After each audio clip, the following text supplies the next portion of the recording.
We all make errors in our lives, and it's the same with programming. Now, these errors may occur because of the following reasons: incorrect syntax or incorrect logic. Do you remember why we started learning if-else?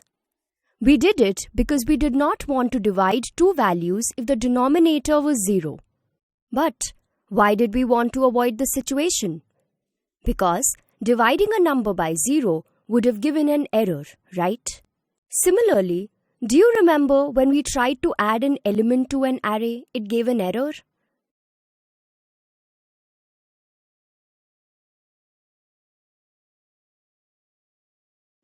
Now, these errors and ways of handling them is an important part of learning any programming language. So, in this topic, we are going to look at different ways to handle errors and exceptions. But why are errors and exceptions so important to us? Well, that's because at a lot of times the program will not run if it has errors and exceptions. And we do not want that to happen, do we? So, let's get on with it. Now let's see the error messages we got for the two programs we just mentioned. So, if you see this program, the IDE is already highlighting this A by B here because it's a smart IDE, and even before compiling the program, it suspects that there may be some error in this part. But this may not be the case every time. Sometimes the IDE may not be able to detect such problems. Now, let's run this program. We get an exception here.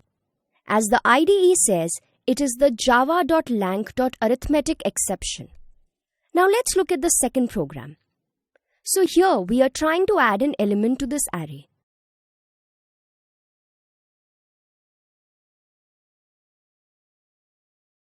Now as you can see, the IDE does not suggest any errors or exceptions with this program.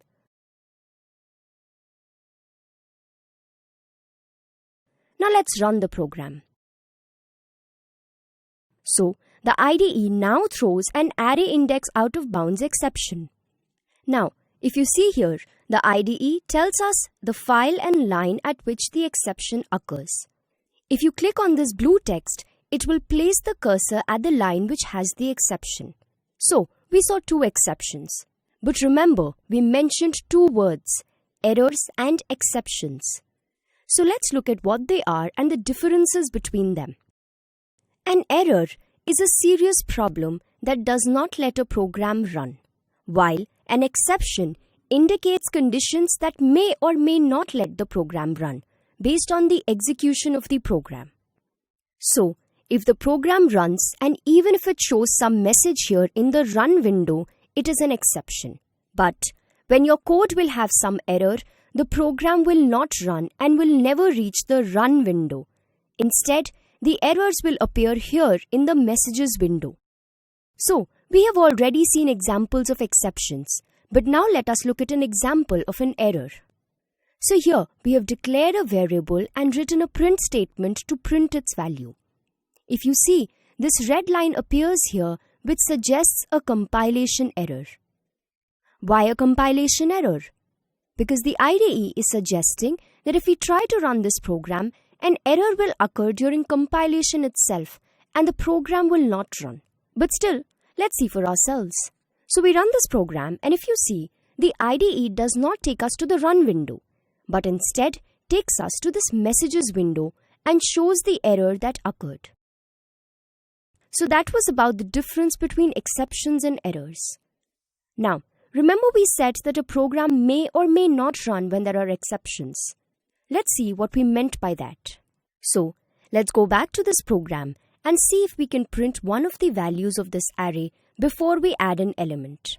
So we do this. Now let's run the program. If you see, the program prints the value at index 2 first and then encounters an exception at this next line and the program stops there. But now, let's reverse the order of these two statements and see what happens. Now if we run this program, the exception occurs because of this line and the program stops there itself. This is the reason we do not get the output for this line that was written after the line that had the exception. So this is what we meant when we said that exceptions may or may not allow a program to run. But these errors and exceptions are a problem for us. What if we could make the program run even when it encountered an exception? Wouldn't that be great? Well, there is a way to do this. Click next to know what it is. So we know that this program stopped running when it encountered an exception, and it did not even print the statement. To handle such exceptions in Kotlin, we use a try-catch block. This is the syntax for a try-catch block. We write the keyword try, then inside its body, we write the block of code that we want to try and monitor for errors. Then, we close the try body. Next, we write the catch keyword for this try block. Here, in these brackets, we write E:, or E1, E2, etc. and colon, and then write the types of exceptions that we expect to catch in this code. We can write multiple catch blocks for one try code. And then we write the finally keyword. Inside its body, we write the code that we want to be executed after the try block ends. Now, what happens when there is some error found in this code? The catch block catches it, right? But does the program stop here? No, it does not. It goes on to execute the finally block. That's because what try and catch means in simple language is that we suspect some code may have some error. So, we ask our compiler to try that code. If the error is not found, good. The code written in the try block will get executed. But even if an exception is found, it's okay. The rest of the program will still execute. That's the benefit of a try-catch block. And since we know the exception that might occur here, we mention it within this catch block. Now, let's use it to write the program where we encountered the exception earlier. So we put the statement within the try-catch block. And since we know the exception that might occur here, we mention it within this catch block. If we do not know what exception might occur, we can simply write the word exception here. Then we write the finally block and put the statement. Now, let's run this program. As you can see, we get the output for this statement even when the exception occurred. Remember, the finally keyword is optional and the program will run without it too. So, we can remove the finally keyword like this and we will still get the same output. Let's run the code and see the output. Yes, we get the expected results. Now let's understand what happened here. So, the program tried this code and finds an exception. Let's put a print statement here to see if it executes this try body. Now, it will enter this catch body. So let's write a print statement here as well to check if it executes the statements in this catch body. Now let's run the program.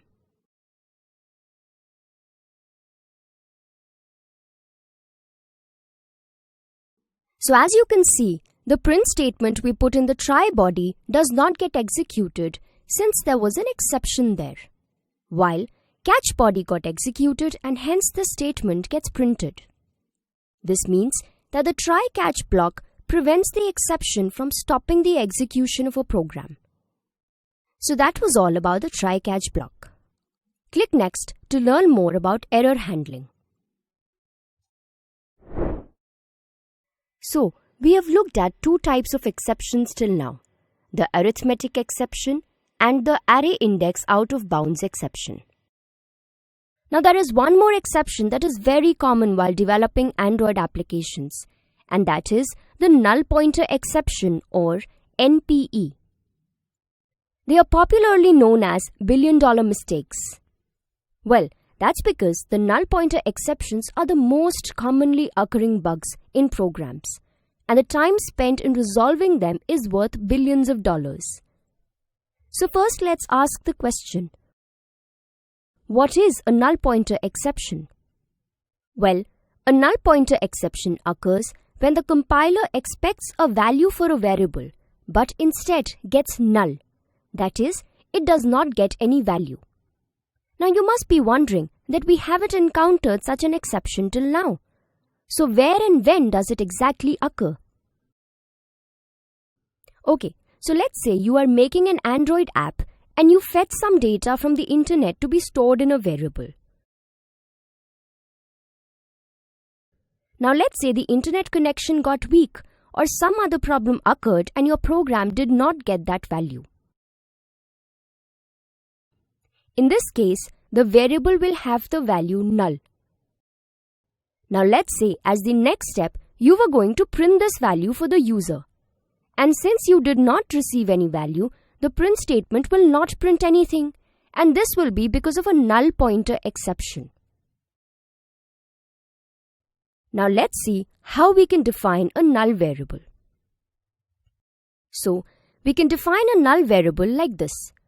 But it won't help since it has no data type and we cannot use it to store any values.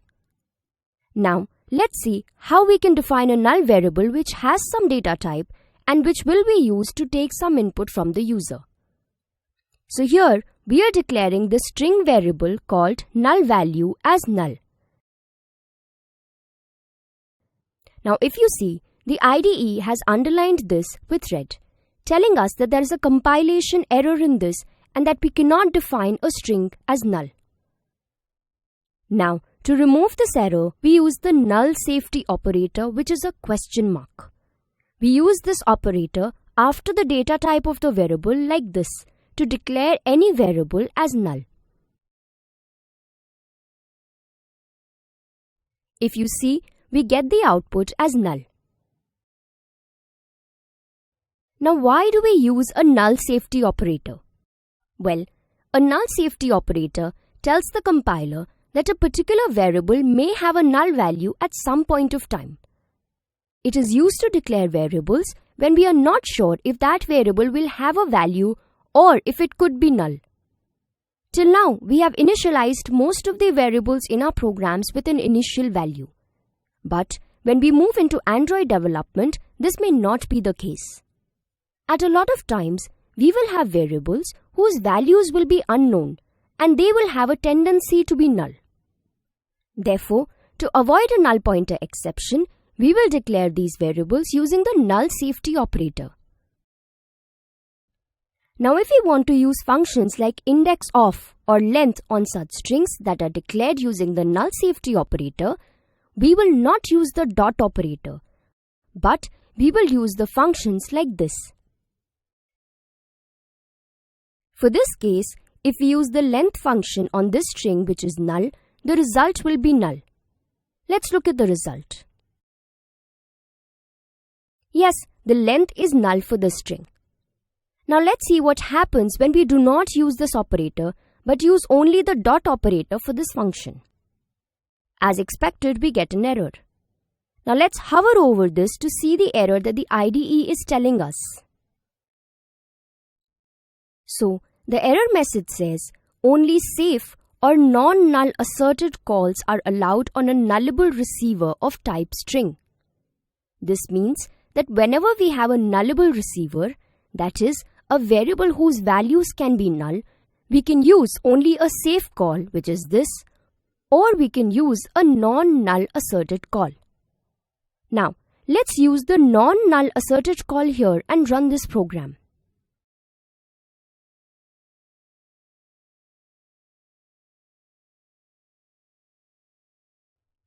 Well, we get a null pointer exception here.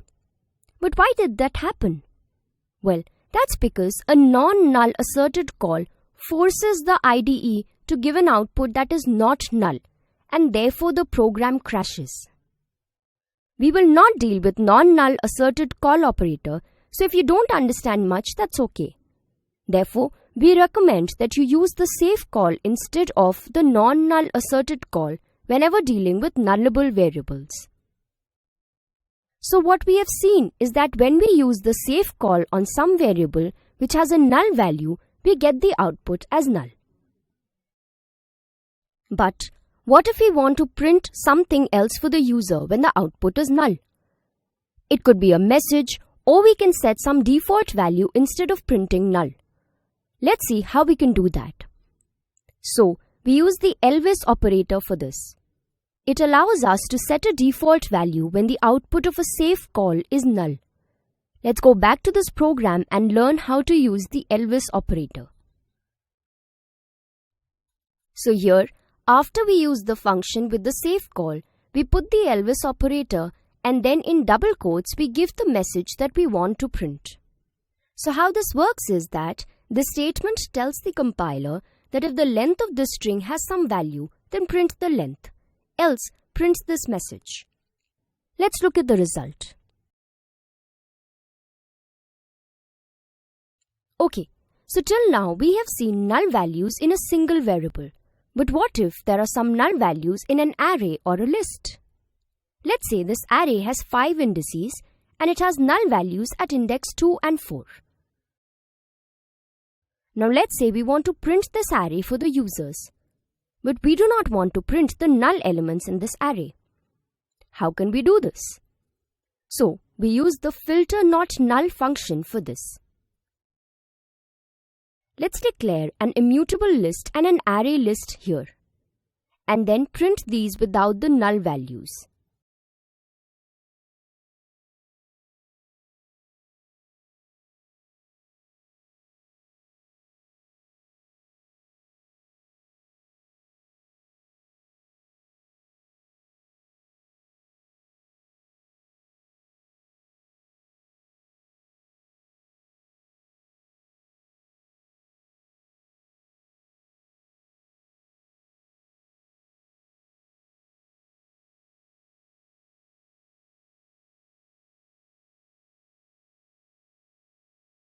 This is how we can write the print statement for this.